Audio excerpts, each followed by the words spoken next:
भेटलाय कुठून? आम्ही जालना तळगावच्या. तुमच्या व्हिडिओला नेहमी लाईक करत असते मी.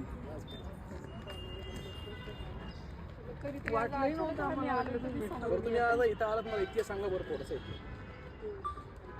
आता तुम्ही आले का नाही इथं आले का नाही? तेवढं आहे माहिती पण एवढं चला तुमच्या एवढं नाही. आपल्याला इतिहास पण कळला पाहिजे ना, आपण इथं येतो कशाला येतो? इथं तुमचे यायचं बघते ना कारण- मी व्हिडिओज वगैरे त्याच्यामुळे की आपल्याला काहीतरी अहो आपला निळा झेंडा घेतल्याशिवाय कोणताच पक्षी आणि कोणताच माणूस निवडून येत नाही. म्हणजे आपली किती ताकद आहे गोष्ट लक्षात ठेवा. आपली ताकद म्हणजे काय, फक्त वोट करायची ताकद नाही आपली, तर आपली ताकद आहे माणसं निवडून आणायची ताकद आहे आपली. तर माझं स्पष्ट मत आहे, येणाऱ्या काळामध्ये आता येणाऱ्या ज्या आगामी निवडणुका असतील त्याच्यामध्ये आपल्या समाजातल्या लोकांना, जे नेतृत्व करणारे चांगले लोक त्यांना निवडून द्या. ते ज्यावेळेस निवडून येतील त्यावेळेस ते खरंच काही ना काही करतील, कारण की आपल्या रक्तामध्ये बेईमानी नाही. आज बघा ना, आज आपलं स्वतःचं कुठंतरी चांगलं परिवर्तन झालं किंवा आपण चांगले झालो तर आपण समाजाला विसरून नाही जातो. त्याच्याकडे काय येतो, काही ना काही देतो ते समाजाला. दादांकडे काय, दादा देते तेच मला की बाबा मी समाजाचा आहे, तू समाजासाठी काय करतो घे माझ्याकडून. म्हणजे आपले लोक बेईमान नाहीये, आपल्या लोकांच्या रक्तामध्ये इमानी आहे. आणि हेच होत आले की आपल्या समाजाला बाकीचे लोक त्यामुळेच घाबरतात आपल्याला, भीतात हे लोक. का भीतात माहिती का? त्यांना माहिती आहे खुर्ची बसली की परत खुर्ची सोडत नसतो, कारण की इमानदारी आहे ना. आपण समाजासाठी लढणारे, आपण समाजासाठी काही ना काही करणारे लोक आहे. आलं का लक्षात? साहजिक गोष्ट आहे, समाजातल्या लोकांना हे कळलं पाहिजे की आपल्याला कुठेतरी काहीतरी द्यायचंय, आपण देणे करू समाजाची. आणि आज महत्वाचं म्हणजे आता तुम्ही इथं आलं, याचं महत्व सगळ्या जगाला पटवून दिलं पाहिजे की आपण इथं का येतो आणि इथं येऊन आपण मानवंदना का देतो. कारण की इथं आपल्या समाजाचे, आपल्या जातीचे 500 लोक आलते, ते मुंबईवरनं चालत आलते ईस्ट इंडिया कंपनीसोबत, म्हणजे इंग्रजांसोबत. ते मुंबईवरनं आलते, म्हणजे विचार करा, आपण 1 किलोमीटर चाललो तर तिथे थकतो. ते पायी आज ते 160-180 किलोमीटर चालत ते आले होते पुण्यामध्ये. आणि ते इथं आल्यानंतर ना इथं युद्ध झालं, ते पेशव्यांसंग झालं. आणि त्या पेशव्यांना त्यांनी मारलं, एवढं मारलं की ते पळून युपी बिहारला गेले ते. म्हणजे हा आपला गौरवशाली इतिहास आहे. कारण की त्या काळी आपल्यावर जो अत्याचार अन्याय झाला त्या काळी आपल्याला पाणी देत नव्हतं, कोण शिवत नव्हतं, कोण जवळ बसवत नव्हतं. हा जर इतिहास घडलाच नसता कधी, तर महात्मा फुलेंनी कधी आपल्याला शिकवलं नसतं. हा जर इतिहास कधी घडलाच नसता, तर बाबासाहेबांनी आपल्या गळ्यातलं मडकन पाठीत झाडू काढलाच नसता. हा जर इतिहासच घडला नसता तर आज आम्ही इथं नसतोच. त्याच्यामुळे ह्या इतिहासाला खूप महत्व आहे, या 1 जानेवारीला खूप महत्व आहे.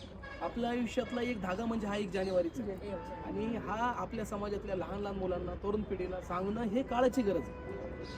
म्हणजे ह्याच्यावर सुद्धा आक्षेप घेणारे बरेच लोक आहेत, पण स्वतःचा इतिहास तर स्वतःला माहिती पाहिजे ना आपल्याला. या चारी बाजूनी पाटी आहेत. ही पाटी, जी काळी पाटी ही इथल्या मनुवादी लोकांनी लावली. ती पाटी कधीच नव्हती. या पाटीला जाऊन पण सुद्धा आता एक 10-15 वर्ष झाले असं. म्हणजे ही पाटी कधी नव्हती. तुम्ही अख्खं जे स्तंभ बघा चारी साईडने, तर 4 पाट्या आहेत. जर तुम्हाला वाचता येत असेल तर थोडंसं वाचण्याचा प्रयत्न करा. त्याच्यावर काय लिहिलंय, इंग्लिशमध्ये लिहिलंय, 4 लिपी आहेत वेगवेगळ्या भाषेमध्ये. 4ही वाचण्याचा प्रयत्न करा. किंवा तुम्हाला जर जमत नसेल तर त्याचं ट्रान्सलेशन करून घ्या. कशात आपलं आला काय ते आपलं गुगलला वगैरे.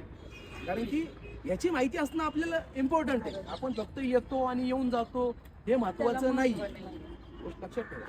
तुम्हाला त्या गोष्टी कळलं पाहिजे की आपण इथं काय येतो. आता मी ऍक्च्युअली इथं सहज आलोय. आता मी परत 30 तारखेला पण येणार आहे, परत 1 तारखेला पण येणार आहे. माझ्या 4-5 राऊंड माझ्या इथं होणारच आहे. कारण की इथं येणं आणि इथं येऊन ते समाजाला सांगणं हे इम्पॉर्टंट आहे. जसं तुम्ही इथं आला, ते फोटो काढला नाही गेला, त्याला अर्थ नाही राहत. आज माझ्यामुळे बघा, तुम्हाला काही लोकांना माहित नसेल तर 2 गोष्टी भेटल्या की आपण इथं काय येतो. इथं येण्यापाठी मागचंच म्हणजे आपला इतिहास आहे तो. आणि तो इतिहास साधा सुद्धा इतिहास नाहीये. आपल्या प्रत्येकाच्या रक्तामध्ये एनर्जी देणारा इतिहास आहे तो. विचार करा, तो त्या काळी आपल्याला कोण शिवत नव्हतं, आपल्याला कोण जवळ घेत नव्हतं. विचार करा, ती माणसं कशी लढली असती. आज आपण म्हणतो आपण त्यांचे वारसदार, आपण सांगतो आपण त्या महारांचे वारसदार. मी तुम्हाला प्रत्येकाला एकच सांगेल की बाकीचे इतर दिवस आपण बुद्धिस्ट आहे, प्युअर बुद्धिस्ट आहे. पण 1 जानेवारी 1 दिवस आपण महार आहे. आपण का महार आहे? कारण की ह्या महारांसाठी आपण महार आहे. कारण की ह्यांनी तो इतिहास घडवलाय. तो इतिहास आपल्याला आपल्या समाजापर्यंत पोहोचवण्यासाठी आपण फक्त 1 दिवसाचे महार आहे. बाकीचे जेवढे पण आहेत ते 364 दिवस आपण बुद्धिस्ट आहे. कारण की इथं गेल्या वेळेस मी पाठी घेऊन आलो होतो, महार नावाची फलक. तर मला बऱ्याच लोकांनी विरोध केला की अरे दादा म्हणे तुम्ही महार कुठे आहे, तुम्ही तर बुद्धिस्ट झाले. अरे बाबा, बुद्धिस्ट आम्ही 1956ला झालो रे. अगोदर महारच होतो. 1818 ला आम्ही महारच होतो. बरोबर. आणि हा इतिहास महारांचा आहे, हा इतिहास बुद्धिस्ट लोकांचा नाहीये. त्याच्यामुळे मला ते एक दिवसासाठी मला स्वतःला महार व्हावं लागणार आणि माझ्या समाजाला बी सांगायला लागणार की तुमच्यातला तो तुमच्या रक्तामधला तो महार तुम्हाला दाखवावा लागणार. कारण की एक दिवसासाठी का असं तुम्हाला कळलं पाहिजे की आम्ही कोण आहे, आपली शौर्याची गाथा आहे ही.